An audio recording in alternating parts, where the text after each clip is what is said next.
Olá pessoal, tudo bem? Sejam bem-vindos a mais uma videoaula de língua portuguesa aqui do nosso canal. Na videoaula de hoje nós vamos continuar o comentário às questões de português formuladas pela banca Fundatec, que vai organizar o próximo concurso para o Instituto Geral de Perícias do Rio Grande do Sul. Então, se você está se preparando para esse concurso, uma boa dica é seguir aqui as nossas resoluções e ver como os tópicos gramaticais são cobrados por essa banca, bem como a melhor maneira de se abordar as questões que são formuladas pela Fundatec. A prova de hoje nos foi enviada pela nossa aluna Ana Paula. Desde já, a gente agradece a você, Ana Paula, pelo envio dessa prova, ok? Temos um prazer muito grande em comentá-la para você e esperamos que ela seja útil, não só para você, Ana, mas também para todo mundo que está assistindo aqui ao nosso canal, ok? Então vamos começar aí com a leitura do texto, e partir para cima das 10 questões dessa prova. Vamos ver quais são os tópicos gramaticais mais cobrados, a maneira correta de se abordar essas questões e fazer com que vocês marquem a resposta correta lá no gabarito, ok, pessoal? Então, sem mais delongas, vamos começar aí com a leitura do texto. Temos aí um texto intitulado Transição, certo? Vou botar minha canetinha aqui vermelha para a gente poder fazer o comentário. E vamos lá para a leitura. O texto, então, diz o seguinte: vivemos uma incomparável mudança do perfil etário da população, no qual temos cada vez menos crianças e jovens e cada vez mais idosos. Em decorrência, inúmeras outras modificações estão ocorrendo, como novas demandas aos sistemas de saúde, turismo e educação. Esse conjunto de transformações é denominado transição demográfica e reflete a importância deste momento para a sociedade atual e para as futuras, as quais terão como desafio a necessidade de uma adaptação de todos a essa nova realidade. Obviamente, esse processo acontecerá progressivamente, mas nem por isso deverá ocorrer sem a nossa vigilância e a nossa participação ativa. Haveremos de estar atentos a todas as vezes em que se cometeram disparates nesse setor. Vou citar 2 exemplos ocorridos em uma mesma manhã de domingo para demonstrar quão frequentes ainda são. Diante de uma plateia o locutor, entusiasmado, pergunta aos participantes: tem criança aqui? Milhares de mãos se erguem e, independentemente da idade, as vozes proclamam um sonoro sim. Em voz ainda mais alta, vem a segunda pergunta: tem velho aqui? As mãos oscilam com o indicador em riste e ouve-se um enfático não. Repete-se a pergunta final e aumenta ainda mais o som da resposta. Termina o espetáculo. Indignado, fiquei a meditar sobre o episódio. Não há duvidar dos bons interesses do animador. Certamente, ele quis mostrar como é revigorante participar ativamente de uma cerimônia como aquela. O que lastima é a necessidade de condenar a velhice a uma condição indigna, que deve ser banida de um ambiente saudável. Foi divagando sobre o ocorrido que resolvi ler a correspondência acumulada na semana. Chamou-me a atenção um convite, sofisticado e colorido, divulgando que, nos próximos dias, ocorrerá o encontro dos adeptos da medicina anti-envelhecimento. No programa, temas e entrevistadores de grande relevância em meio a um grupo de interesseiros. Principal objetivo é confundir os incautos, propondo-lhes a fonte da eterna juventude. Curiosamente, conheço muitos deles e constato que nem eles mesmos essas mentiras conseguem ser aplicadas. Sua aparência denota que o tempo não os poupa de suas naturais consequências. Observei que os fatos se conectam.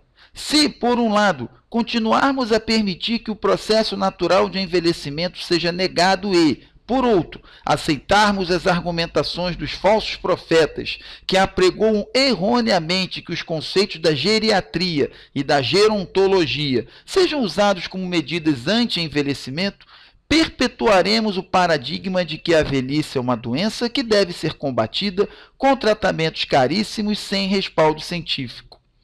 Mas, se nos respaldarmos nas evidências responsáveis, teremos as bases para constituir um grande movimento que marcará uma posição vanguardista na luta pró-envelhecimento saudável. Dessa forma, espero que, em breve, possamos ouvir a multidão respondendo à pergunta: tem velho aqui? Com um vigoroso sim, de quem? a despeito da idade, goza da plenitude de sua capacidade funcional, ciente de suas características físicas e intelectuais de quem soube envelhecer. Então, da leitura do texto, já podemos passar aí para a questão número 1, uma questão que envolve preenchimento de lacunas, pessoal. Esse tipo de questão, preenchimento de lacuna, na minha opinião, marca registrada da banca Fundatec. Ok? Então, para esse tipo de questão, a gente tem que estar preparado para alguns tópicos gramaticais que são cobrados nela, principalmente ortografia, como é cobrado aqui na questão 1, regência, que também tem aqui na questão 1, principalmente envolvendo o uso de pronomes relativos e de preposições, concordância verbal e nominal, certo? E também flexão verbal. Então, todos esses pontos são cobrados nessas questões envolvendo lacunas, ok? Que estão presentes em todas as provas da Fundatec que nós comentamos aqui no nosso canal, tá, pessoal? Então, eu, se fosse você, já me preparando tanto para o tipo de questão, quanto para os tópicos que podem ser cobrados. Então, de novo, quais são esses tópicos? Ortografia, flexão verbal, regência verbal e nominal, concordância verbal e nominal, certo? Então, isso aí vocês fiquem de olho, porque pode ser cobrado. E na questão número 1, o que diz? Assinale a alternativa que preenche correta e respectivamente as lacunas do texto, das linhas 12, 18 e 26. Para a primeira aqui, grafia da palavra êxtase. Êxtase grafa-se com X e com S, ok? E tem acento por ser uma palavra proparoxítona. Então, nós temos aqui as opções B, C e E como possíveis candidatas, certo? Já a grafia dos porquês, um assunto muito frequente aí nos concursos, ok? Aí a gente tem que voltar lá na lacuna da linha 18, olharmos aqui, ó lá. Indignado, fiquei a meditar sobre o episódio. Não há por que duvidar, ou seja, não há por que motivo, não há por que razão. Quando subentende-se as palavras motivo e razão, a grafia correta do porquê é o separado sem acento. É esse porquezinho aqui, ok? Que já vai me jogar a questão, portanto, como resposta no item C, até porque não existe cujo o, ok? Não se usa artigo depois do relativo, não se usa antes também, não pode ter o cujo, ok? A não ser que você esteja usando a palavra cujo como um substantivo, ok? Então, eu já sei, nem preciso voltar lá na linha 26 para saber que a resposta é aqui, o item C. Ok, pessoal? Vamos lá, seguindo então para a questão de número 2. Outra característica da prova elaborada pela Fundatec são as questões de escolha múltipla. Ok, pessoal? A gente tende a imaginar que uma questão como a 1 é uma questão de múltipla escolha. Na verdade, é uma questão de escolha simples, porque você só escolhe uma opção. Mas aqui na questão 2, repare que eu posso escolher mais de uma. Aqui, porque eu tenho que analisar essas assertivas e mais de uma pode ser correta. Então, eu tenho o que a gente chama de escolha múltipla. Isso faz com que a prova fique mais longa e mais cansativa, pessoal. Então, vocês têm que manter a concentração, ok? Porque, apesar de ser uma prova de 10 questões, ou seja, uma prova curta, ainda assim, por haver muitas questões de escolha múltipla, a prova fica bastante cansativa, ok? E aqui uma questão de interpretação de texto, a Fundatec também cobra bastante essa interpretação. Vamos lá ver o que diz. A afirmativa 1 diz que o autor inicia o texto apresentando uma hipótese de mudança que possivelmente terá lugar num futuro não muito longínquo, não é uma hipótese, é uma afirmação. Olha lá, vivemos, ok? Verbo no presente do indicativo, então se está no modo indicativo é o modo da certeza, então não é uma hipótese, a afirmativa 1 ela é falsa, ela é errada. Ok? A afirmativa 2, nós vamos ter o seguinte: os dois exemplos citados do 4º ao 8º parágrafos são apresentados pelo autor com simpatia, devido ao incentivo à eterna juventude que representam ou não. A gente vê que o texto todo, na verdade, exalta a velhice mais do que incentiva a juventude, né, pessoal? Então, essa afirmativa 2 aqui também não pode ser verdadeira. E Na 3, da leitura geral do texto, depreende-se que o autor defende a valorização de um envelhecimento saudável em vez da negação da existência dessa fase da vida. É justamente o ponto central aí do texto, ok? Então, somente a 3 é verdadeira. Resposta, letra C. Questão de número 3, temos, no 7º parágrafo, o autor refere-se a um grupo de interesseiros. Tal referência é várias vezes retomada no texto através de pronomes e expressões, ou outras expressões. Leia os pronomes abaixo. Então, eu tenho o lhes da linha 26, o deles da linha 27, o neles mesmos da linha 27 e os da linha 28. E quais desses pronomes que se referem a interesseiros? Okay? Qual opção traz essa alternativa aí? Ok? Então, eu tenho lá 4, né? Vamos lá na linha 25. Ó, a linha 25 eu tenho aqui, ó, o grupo de interesseiros, certo? Está aqui. Aí eu tenho, cujo principal objetivo é confundir os incautos, propondo-lhes. Ok? Você está propondo, esse lhes aqui está se referindo a quem? A grupo de interesseiros? Não, esse lhes aqui está se referindo a incautos. Certo, pessoal? Se refere a incautos. Os interesseiros vão propor aos incautos. Tá? Então, o lhes aqui, ó, esse primeiro está errado. O deles, na linha 27, nós vamos ter aqui, ó, curiosamente, conheço muitos deles. Ok? Esses deles aqui, deixa a frase um pouco estranha, porque ele pode se referir aos incautos, do tipo, o autor conhece os incautos, mas, lendo o restante, a gente vê que ele se refere, na verdade, a grupo de interesseiros. Curiosamente, conheço muitos deles e constato que nem eles mesmos essas mentiras conseguem ser aplicadas. Nem neles mesmos essas mentiras conseguem ser aplicadas. Né? Aplicadas em quem? No grupo de interesseiros que as defende. Então, esse deles se refere, esse neles mesmos também. Tá? Então, a 2 e a 3 aqui, ó, são corretas. Ok? E o os da linha 28, eu tenho aqui o 28, olha lá. Sua aparência denota que o tempo não os poupa. Não poupa quem? Os interesseiros. Certo? Então, correto aqui também. Logo, né, 2, 3 e 4 corretas. A resposta correta é da 3, letra D. Essas questões de referência, apontar o referente correto, também são muito comuns na banca Fundatec, viu, pessoal? Fica aí a dica para vocês estudarem um pouquinho mais da chamada coesão referencial, tá? E podem acompanhar um pouquinho sobre esse tópico assistindo a uma videoaula sobre interpretação de textos que nós disponibilizamos aqui no nosso canal, ok? É o tipo de questão muito comum na banca Fundatec. Já a questão 4 diz o seguinte: assinale a alternativa cuja afirmação acerca da estrutura de palavras do texto está incorreta. Essa questão aqui tem duas opções que são bem complicadas na formulação, mas ainda assim é uma questão fácil, gente. Porque eu vejo aqui, ó, na letra B, em demográfica, temos a presença de um radical também presente em demoníaco. Não, demoníaco vem de demônio. Ok? Demográfico, você tem demo, que é o de democracia, demagogia, que significa povo. Ok? Então, demográfico é uma palavra composta em que eu tenho demo, povo, mais gráfico.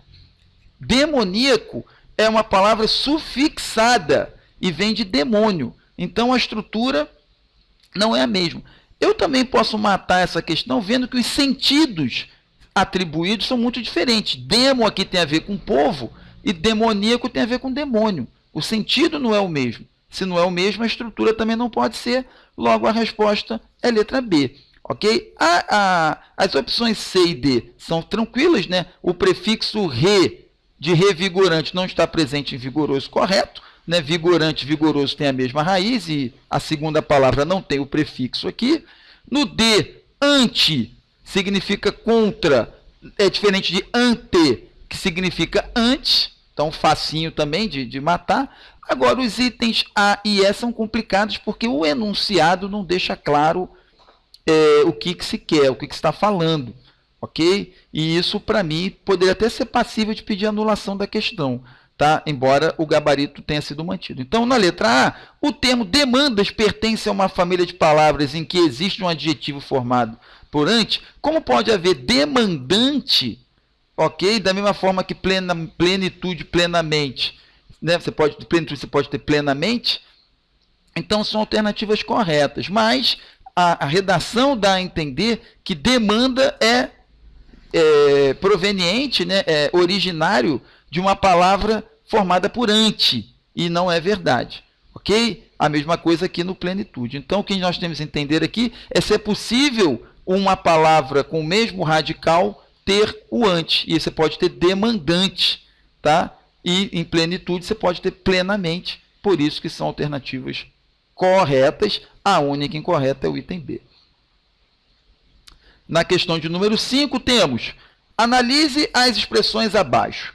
Esse conjunto de transformações, na linha 4, o episódio, linha 18, os fatos, linha 30, e evidências responsáveis, linha 36. Quais retomam elementos apresentados anteriormente no texto, pessoal? É a mesma questão aqui, igualzinho do 3, viu? Como é importante estudar a coesão referencial. Ok? Então, quais que retomam elementos apresentados anteriormente? Ok? Quais seriam? Então, a gente poderia voltar no texto e ver, né, pessoal? Então, A1, ó, como eu tenho esse aqui, o esse é sempre um elemento referencial, então A1 com certeza. Ok? A1 com certeza. A2, o episódio, né? Então, na linha 18, ó, eu tenho aqui, fiquem a meditar sobre o episódio, que o episódio esse é o que é narrado anteriormente, então ele retoma, sim, coisas citadas antes, é o episódio lá do animador, ok? Então está correto, o 2 aqui.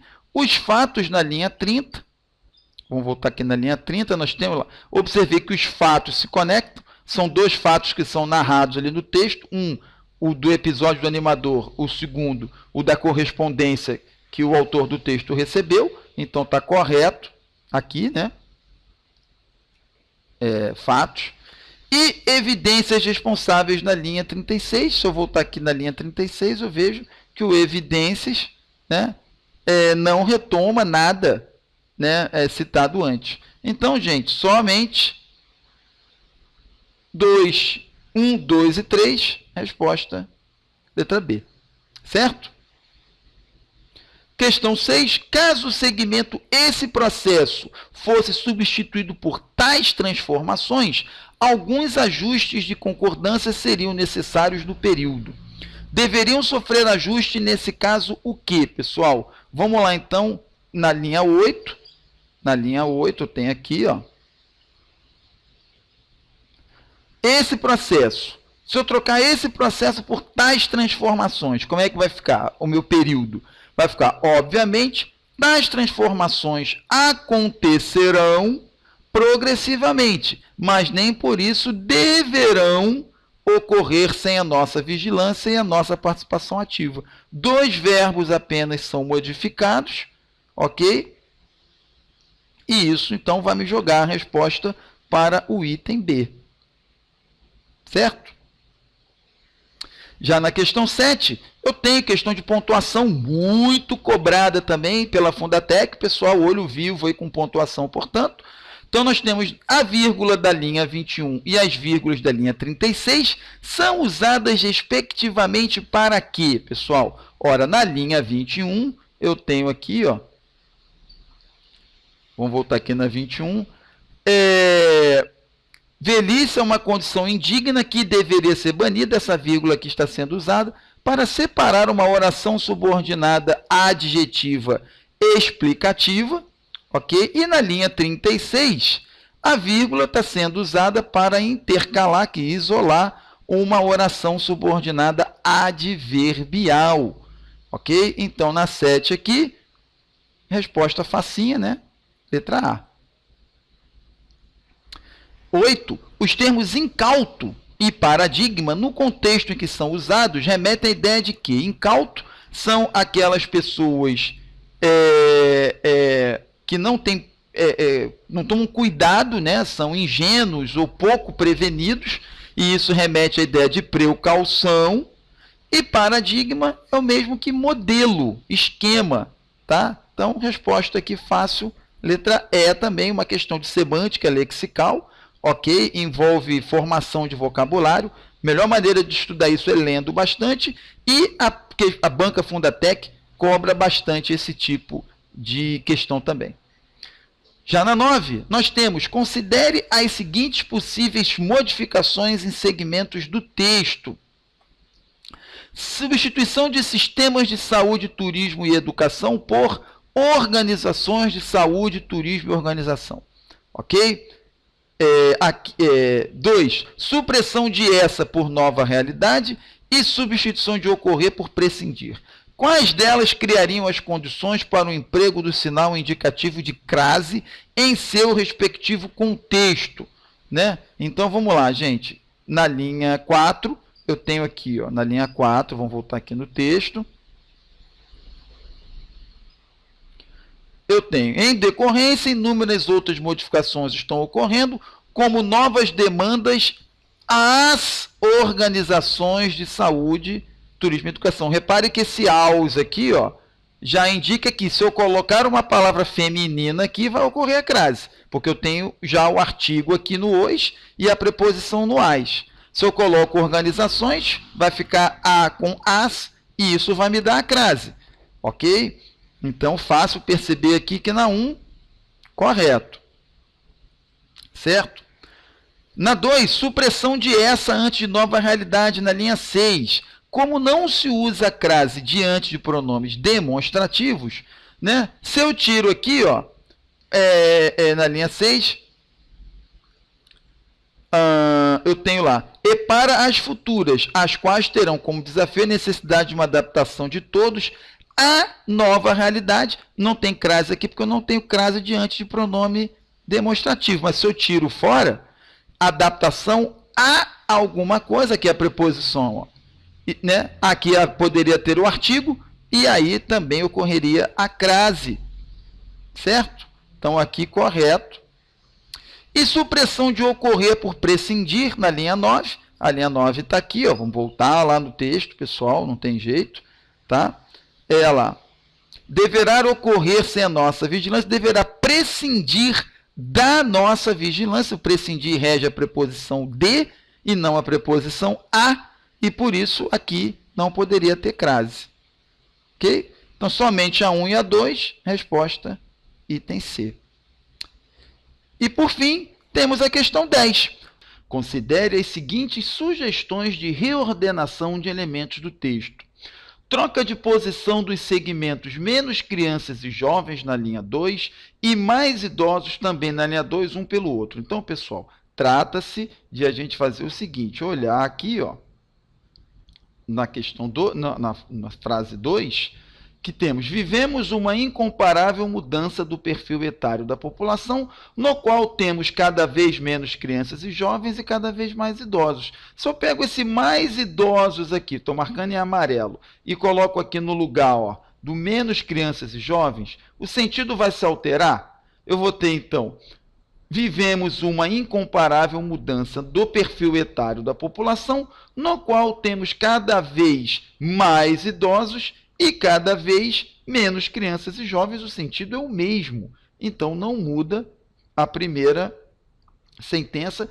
Essa primeira afirmação é correta. Repare aqui, ó, que eu tenho que ver quais as que mantêm o sentido original. A 1 não mudou. Na 2, eu tenho que ver se essa expressão é revigorante, indo para final da frase depois daquela, muda o sentido. Então, vamos lá na linha 19. A linha 19 diz aqui, ó, certamente ele quis mostrar como é revigorante participar ativamente de uma cerimônia como aquela. Ora, se eu tiro esse segmento e coloco no final, como é que vai ficar o sentido da frase? Certamente ele quis mostrar como participar ativamente de uma cerimônia como aquela é revigorante. Não muda o sentido, ok? Não muda o sentido. A afirmativa 2 aqui, então, é correta também. Ok? Vamos voltar aqui na afirmativa 2, e ela é correta. Na 3, eu tenho a passagem dos segmentos neles mesmos para o final da frase, depois de aplicadas. Isso na linha 27. Vamos voltar aqui na linha 27. Tenho, então, curiosamente, conheço muitos deles e constato que nem neles mesmos, está aqui o segmento que me interessa, essas mentiras conseguem ser aplicadas. Vamos passar para cá por depois do aplicadas. Ó. Vai ficar, conheço muitos deles e constato que nem essas mentiras conseguem ser aplicadas neles mesmos. Ok? Então, há uma nítida mudança de sentido, ok? Porque essa expressão aqui neles mesmos deixa de ser regida pela preposição, quando ela vem para cá, para o final do aplicados. Quando eu tiro e coloco aqui, a expressão que passa a ser regida pelo nem é essas mentiras. E aí fica, nem essas mentiras conseguem ser aplicadas, e que é diferente de nem neles mesmos essas mentiras conseguem ser aplicadas. Então, pessoal, se eu olhar aqui na questão 10, a afirmação 3 muda o sentido original. Se muda somente a 1 e a 2, a resposta, então, passa a ser o item D. Ok, pessoal?